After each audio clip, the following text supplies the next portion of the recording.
বাংলাদেশের সাম্প্রতিক ঘটনার প্রেক্ষিতে মুর্শিদাবাদ থেকে আসাম এসটিএফ দুই যুবককে গ্রেপ্তার করেছে, যারা বাংলাদেশের জামাত উল মুজাহিদিনের সদস্য বলেই মনে করা হচ্ছে। পাশাপাশি দেশ জুড়ে ছড়িয়ে থাকা জাল পাসপোর্ট চক্রের সঙ্গে তারা যুক্ত বলে খবর। এর আগে বেঙ্গল এসটিএফ এর সঙ্গে মুর্শিদাবাদের হরিহরপাড়ায় যৌথ অভিযান চালায় আসাম এসটিএফ। ধৃতদের কাছ থেকে কিছু গুরুত্বপূর্ণ নথি এবং পেন ড্রাইভ উদ্ধার হয়েছে। খবর, হরিহরপাড়া থেকে মোহাম্মদ আবাস এবং মিনারুল শেখকে গ্রেপ্তার করা হয়েছে। তাদের কাছ থেকে 4টি মোবাইল এবং একটি পেন ড্রাইভ উদ্ধার হয়েছে। তাদের হেফাজতে নিয়ে জেরা করে মোডাস অপারেন্ডি জানার চেষ্টা করছে তদন্তকারীরা। এদিকে বাংলাদেশে ক্রমেই শক্তি বাড়াচ্ছে জামাত উল মুজাহিদিন, আনসারুল্লাহ বাংলা টিম, হিজবুত তাহরির মতো মৌলবাদী শক্তিরা। ইতিমধ্যেই ঢাকার ডেল শেতে ছাড়া পেয়েছেন বহু জেহাদি। আলফা প্রধান পরেশ বড়ুয়ার মৃত্যুদণ্ড মকুব হয়েছে।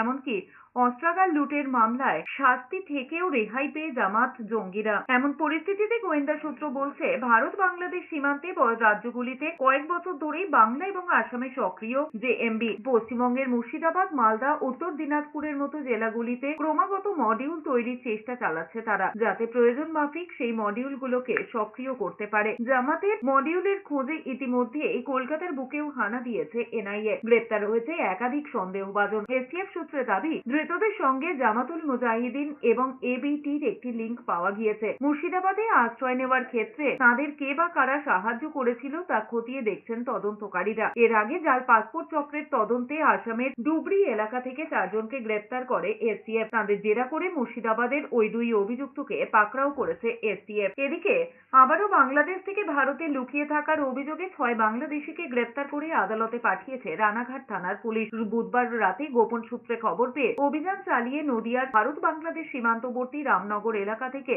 2 নাবালক সহ 6 বাংলাদেশি নাগরিক এবং তাদের ভারতে প্রবেশ করাতে লুকিয়ে থাকতে সাহায্য করার অভিযোগে 4 পাচারকারীকে গ্রেপ্তার করেছে হাঁসখালি থানার পুলিশ।